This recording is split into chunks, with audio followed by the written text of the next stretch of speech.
Perkenalkan, nama saya Arif Mangentua dengan NIM 2005-134937. Di sini saya akan menjelaskan tentang otonomi daerah. Baiklah, otonomi daerah menurut Kamus Besar Bahasa Indonesia atau KBBI. Otonomi daerah adalah hak, wewenang, dan kewajiban daerah untuk mengatur serta mengurus rumah tangga sendiri sesuai pengaturan perundang-undangan yang berlaku.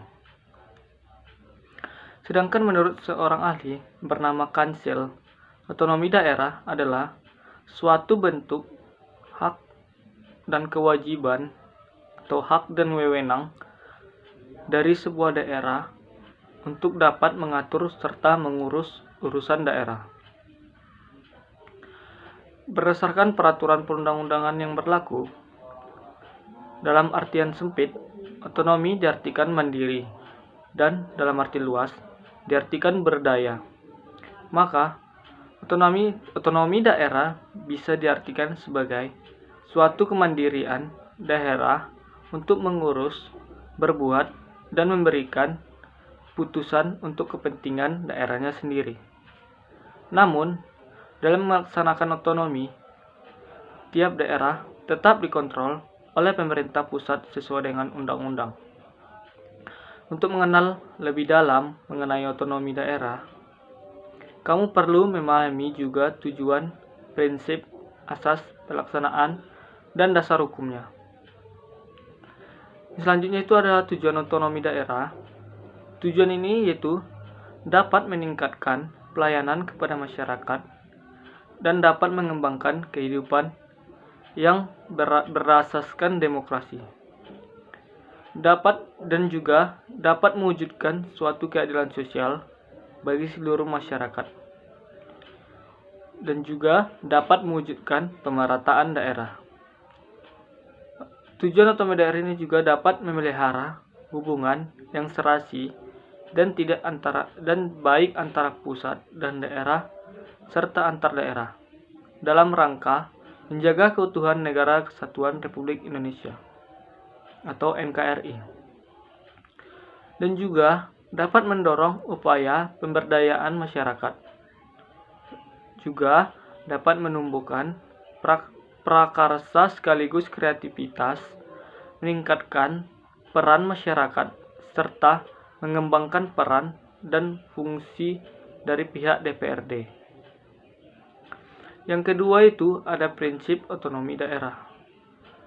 Prinsip otonomi seluas-luasnya. Berdasarkan prinsip ini, suatu daerah akan diberikan kewenangan untuk mengatur dan mengurus urusan rumah tangga sendiri berikut pemerintahannya, kecuali jika terdapat wewenang yang menurut peraturan perundang-undangan memang menjadi kewenangan dari pemerintah pusat. Prinsip otonomi nyata. Berdasarkan prinsip ini, suatu daerah diberi kewenangan untuk menangani urusan pemerintahan yang didasarkan atas tugas, wewenang, dan kewajiban yang secara nyata sudah ada serta mempunyai potensi untuk dapat terus tumbuh, berkembang, sekaligus hidup sesuai potensi suatu daerah tertentu. Prinsip otonomi yang bertanggung jawab.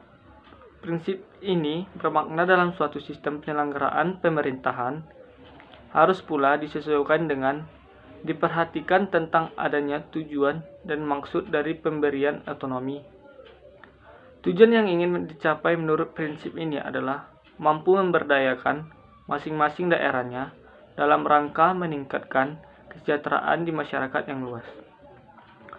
Yang ketiga itu ada asas otonomi daerah. Asas desentralisasi. Asas ini bermakna adanya penyerahan wewenang dari pemerintah pusat kepada daerah-daerah otonomi berdasarkan struktur Negara Kesatuan Republik Indonesia. Asas dekonsentrasi. Asas ini bermakna adanya pelimpahan wewenang dari pemerintah pusat kepada gubernur sebagai representasinya di tingkat daerah. Selanjutnya itu asas tugas pembantuan. Asas ini bermakna bahwa terdapat sebuah penugasan yang dilakukan oleh pemerintah pusat kepada suatu daerah otonomi dan oleh kepala daerah, kepala desa dalam rangka melaksanakan tugas tertentu yang disertai adanya ketentuan tentang pembiayaan, sarana dan prasarana, serta sumber daya manusia. Yang selanjutnya itu ada pelaksanaan otonomi daerah. Dengan adanya pelaksanaan otonomi daerah, diharapkan kepada masyarakat dapat memperbaiki kesejahteraan masyarakat. Pelaksanaan otonomi daerah cukup penting dalam rangka pengembangan suatu daerah yang disesuaikan dengan potensi dan kekhasan masing-masing. Melalui kebijakan sistem otonomi daerah, bisa menjadi sebuah kesempatan yang baik bagi pemerintah daerah untuk dapat membuktikan kemampuan secara maksimal dalam melaksanakan kewenangan yang sejatinya adalah hak dari tiap-tiap daerah. Dasar hukum otonomi daerah, pelaksanaan otonomi daerah mempunyai beberapa dasar hukum, yaitu pasal 18 ayat 1 sampai 7, pasal 18A ayat 1 dan 2, serta pasal 18B ayat 1 dan 2. Undang-Undang Dasar Negara Republik Indonesia tahun 1945, yaitu Ketetapan MPR RI nomor 15 MPR tahun 1998 tentang penyelenggaraan otonomi daerah, pengaturan, pembagian, dan pemanfaatan sumber daya nasional yang berkeadilan, serta perimbangan keuangan pusat dan daerah dalam kerangka NKRI. Ketetapan MPR RI nomor 4 MPR tahun 2000 tentang rekomendasi kebijakan dalam penyelenggaraan otonomi daerah. Undang-Undang nomor 32 tahun 2004 tentang pemerintahan daerah. Undang-Undang nomor 33 tahun 2004 tentang perimbangan keuangan antara pemerintah pusat dan pemerintah daerah. Dan juga Undang-Undang nomor 23 tahun 2014 tentang pemerintahan daerah yang merevisi Undang-Undang nomor 32 tahun 2004 tentang pemerintahan daerah. Sekian dari presentasi dari saya. Terima kasih.